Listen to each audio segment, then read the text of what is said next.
We have Torox, the Brass Bull, baby, backed up by the Blood Brute Behemoth. Anti-large healing. I mean, yeah.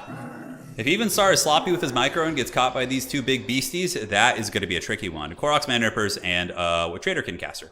Now, looking here at the Vampire Count army, it's going to be the classic zombies backed by skeletons and skeleton spears. So basically no good infantry.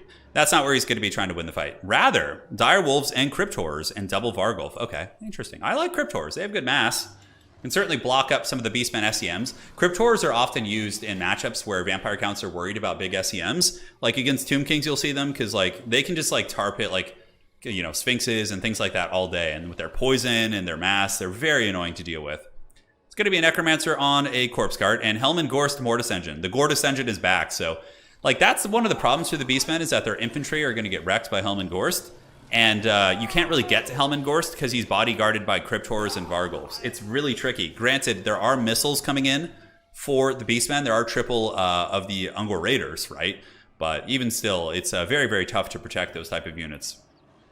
Tough one. Evenstar's build is very good. It's very, very good. And it's going to be a tough one for the Beastmen. Although Traderkin is very punishing. You get like a fat Traderkin on the blob of vampires. And if you get their SEMs and some of those other units, you can certainly do well. So Agent in chat asking, what is an SEM? So by SEM, I mean single entity model. You'll notice that in a unit of Ungor Spears, they have 120 models, whereas the Blood Brute Behemoth and Torox here are individual models. Therefore, they are a single entity model. So SEMs usually is a term to describe like big, powerful dragons and beasts and all sorts of that kind of stuff. So hopefully that's a helpful explanation for you, my friend. Oh, I do like the Grog Hooves here. I like having the single throwing axe unit just to kind of keep Evenstar honest, make him sweat a little bit so he can't just like move up completely freely. And going after Crypt Horrors isn't bad. Helman Gorst, dude, the Gorst shotgun. Blasting Torox the Brass Bull right in his face. Oh my god. Yeah, Gaze of Nagash is just such a strong ability if you're overcasting it. But the only problem about overcasting Gaze of Nagash is that you're probably going to run out of Winds of Magic. If I were Tretch, I would probably hide the Brass Bull somewhere. I would just like set him back here and leave the Blood Brute Behemoth up here and just play very, very carefully. So Necromancer getting popped a little bit. We do see a little bit of a raiding coming out from the Ungor, so they're shooting into what appears to be the Crypt Horrors, but that's why Vampire Counts have screening. Just like in Tabletop, they are going to be moving up here with these guys and screening with the zombies and skeletons, keeping the juicy, valuable stuff behind those. And very, very tough. Dire Wolves up in the trees too, so we see some of the doggos of the of Sylvania waiting in the bushes, looking to feast 100% on the Ungor Raiders. The Ungor Raiders are going to be the big target. But yeah, they need to flee the scene. They're actually getting a little bit dangerous close to these Crypt Horrors here. Nice volley there. It's going to do some decent damage against the Crypt Horrors, but yeah, they better start running for sure, or else they are going to have a very, very bad time. And where is the Brass Bull? Where did he flee to? Yep, Helman Gorst shotgun round 2. Oh my god, Torox is just getting gooned so badly, man. So badly. Maybe that's why Malagor has got to be the pick here, because he's flying and can juke those a little bit. But a slightly sloppy engagement here with the Ungor Raiders getting popped in the face. They did not need to get caught by this Vampire Count army. Granted, they will rally, but they've lost a lot of models there. And overall, it's a very dominant start so far here for Evenstar. So now we see the Brass Bull who's going to be jumping in.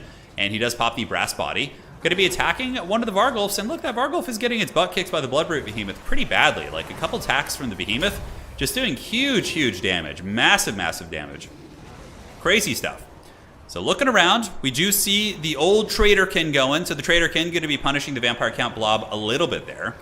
The throwing axes lurking on the side, not really doing too much. Tretch needs to get those guys like up front and center here. Torox does pull back, and the Raiders are getting good fire there. So honestly, not a bad recovery at all here from Tretch.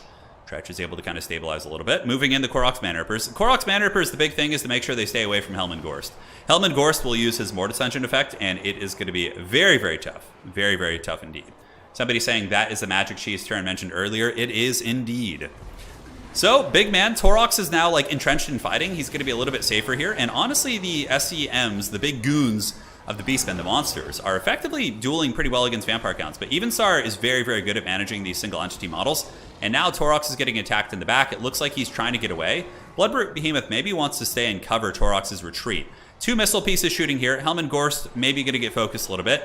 And the Koroks Man Rippers are going to be pulling back from the Mortis Engine. While, oh, there's going to be some witchcraft here. Helman Gorst, overcasted Raised Dead there. And look at that, nice overcasted Traderkin as well. That's going to be nailing that Vampire Count blob. Beautiful play. As Tretch does get the Brass Bull back. The Blood Brute Behemoth still fighting there, but that was a really, really good Traderkin. Now, as far as this goes, the Zombie Summon or Skeleton Summon, pretty effective. Good to be tar pitting those missile pieces. And look at the back, we do get the Dire Wolves coming in. Dire Wolves get a big flank on the Grog hooves of Wolf's Run, they might be able to fight the Direwolves. They have good stats. I mean, they are RORs, and they also have some spears supporting them nearby. So yeah, look at that. The Grog hooves actually taking those Direwolves to town pretty hard. Helmengorst misses the shotgun. That is huge. If you know, Torox had eaten another one of those shotgun blasts right to the face, that would have been disastrous. Bloodroot Behemoth is still confident. Vampire's healing pretty well, trying to goon Torox for sure. And here you can see the big Bloodroot Behemoth a little bit trapped up in spears. Like, this whole area here is a little bit precarious for the Beastmen, because Helmengorst is just draining down these Koroks Manrippers. One Vargulf here does get taken a little bit. Looks like the Bloodroot Behemoth and Torox both trying to push through, but you'll notice that they're getting stuck on the Crypt Horrors, and that's exactly what I was telling you guys earlier, in that the Crypt Horrors are very good roadblock units. Granted, it looks like Evenstar might be losing one of the Vargulfs here. This thing is certainly in the danger zone, and this balance of power is very, very even, my friends. Look at this, critical binding, Bloodroot Behemoth going Super Saiyan. Torox just rolling through, man, straight wrecking ball.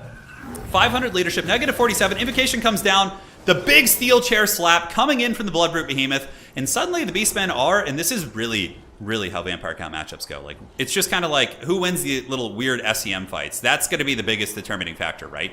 Couple spears coming into support. Torox needs to avoid another one of those Helmengorst shotguns. Although Helmengorst did just cast an Invocation, an overcasted one, so he's probably a little bit tight on Winds of Magic, and he might not have enough for more of those. The Necromancer and the Corpse Cart would also be a very, very good one to go after. Although Helmengorst is not using the shotgun. No, it's actually the Necromancer on the cart here who is doing that.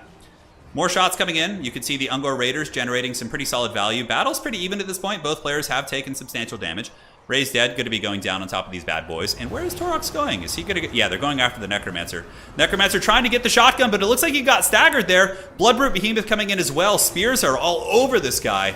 And yeah, the Necromancer could potentially die, but good response from Evenstar. He pulls in the Crypt Horrors, but there's a lot of spears here. And these little Ungor spears, even though they don't do a ton of damage, they can get some anti-large shanks going. And Torox pulling back, being very, very safe. Centaurs, the Grog hooves, trying to focus that bad boy down as well. He's still eager, now weak binding, so it looks like that's changing up a little bit. Helmengorst, not really sure where he is. Raiders are being feasted on, so Evenstar in the back was able to get the Direwolves to feast on the Ungor Raiders. Ooh, that's not good. That is not good. It looks like the Brave Shaman here could get caught by the Direwolves as well. That would be a beautiful pick by Evenstar for sure. But Torox is going pretty deep. Crypt Horrors here are crumbling from the spears. Yeah, Torox very, very low.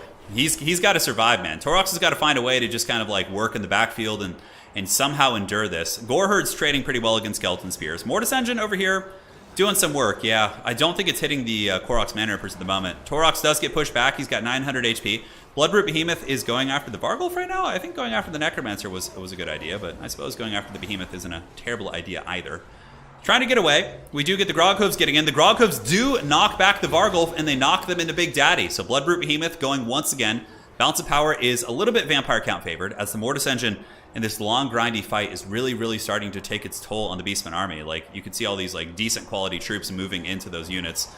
Bloodroot Behemoth is pretty much the only chance for like a carry here. Like, if it can just go ham and somehow take down this Vargulf, it's probably already gotten some pretty good value. Yeah, it's already up to about 2,000, so it's almost paid for itself. It's an expensive one. He does slap that Vargulf. Torox coming in, 800 HP. Leadership still holding relatively firm. And it looks like he's going to be going after the Vargulf here, which certainly is not a bad idea. How much HP do we have? 4,600. He dives in and does do about 600 damage, so Torox getting in there with the steel chair, but man, oh man, there's a lot of Crypt Horrors back here. And looking at the Beastmen army, they're looking a little bit bare on resources. It's mainly Bloodroot. We do have the Grog Hooves here, some loose spears on the other side. Torox might as well just go out like a champ here and do as much damage as he can. If he could somehow take down that Behemoth, it'd be good. Nice brass body right there for sure. Very good. Going to give him a massive amount of ward save. And look at this. Dude, the Beastmen Goon Squad is going crazy here. And there is a chance that the Bloodroot Behemoth could carry this game if this Vargulf does die. Negative 59 leadership. Torox getting another shot. Negative 100 leadership. Massive carry there as Torox just tanks it like a champ. And Torox might even be able to get away from this. Looks like he's going to flee the scene with 8 leadership. Dude, that is not good for the vampires. Bloodroot Behemoth is going to be able to heal. He is going to be able to heal. Like, he can stay in combat. Torox, maybe you just move him to go clean up like Graveguard and random like chaff around the battlefield. The Bloodroot Behemoth is going to be doing some big work. I would imagine another Traderkin is potentially on the battlefield as well. Now, Grog Hooves cleaning up these zombies. Zombies are broken here. Torox, I like this play. All the Vampire Count screening is here fighting the Big Chungus, the Bloodroot Behemoth. And Torox is going for blood. He is going to... Uh-oh. The shotgun! And Torox gets blasted. 34 HP. Nasty stuff. Torox breaks. Nice shotgun from that Necromancer there. Very good reaction from Evenstar. That could have been game for sure. And the Bloodbrute Behemoth not having the most favorable trade because he's trying to push out. I think he should try and just fight back and punish these Cryptors here. Like, because he's taking a lot of free damage trying to push out. And when you're pushing, you need to zoom in. He's trying to push through the Cryptors. If he could come down this way, he could probably get away right there. I don't know what the Gorgon's doing. A little bit of sloppy control with that bad boy there. Just fight, you know. Like right now, he's not doing it. He's just pushing through. His leadership's getting shaken, and he's basically. Oh my God, Torox with 34 HP. He didn't hear no bell, but I think the miss micro with the Bloodbrute Behemoth is going to cost him the game here. He's trying to push through Cryptors, which is not a good idea. He could have gone the other way. Here comes Torox. He leaps in. He gets the attack. He's got 14 HP. The Brass Bull going out on his shield. Oh, and he takes out the Necromancer. See, if the Bloodbrute Behemoth had been managed a little bit better, dude, what a Chad. Oh my God. Torox just coming in and settling the score. So now he's going to be going after what appears to be the other Necromancer here. Helmengor still waddling, of course. And Torox is still here somehow. Couple Skeleton Spears. Bloodbrute Behemoth going in, but he took like 1,500 damage there. Oh my God, the Necromancer just getting pounded. He's just getting pounded. I can't believe it. Look at this. Critical binding here. The Brass Bull. 14 HP, man. Crazy. Bloodbrute Behemoth needs to drink some milk, though. He is in serious danger. And the Necromancer is down, and now the Bloodbrute and the Groghooves are going to fight. If Bloodbrute can kill these Cryptors, dude, 14 HP Chad Torox. That Mortis Engine is so nasty from Helmengor, though. It is so nasty. Do the Beastmen have any other assets around the battlefield? They do have a Bray Shame, and they also have some Gores here. Bloodbrute needs to make sure it doesn't fight unsupported. Cryptors here are crumbling. They'll be gone in a minute. Man, a little bit of inefficient play with the Cryptor, with the big Brood Beast, the Bloodbrute Behemoth. He keeps like moving instead of attacking. He needs to just hit shit. Yeah, just get in there and start clubbing things. That's how you do it. Take him to the club. Give him the candy shop. Negative 33 leadership on the Cryptors. Groghooves pushing back in. Looks like he's going after Helmengor now. He's going for the kill, but I think Vampire Counts might just get him on army losses. Although Torox is coming back with 1 HP. He's coming back with 1 HP, guys. I can't believe it. Look at the bull.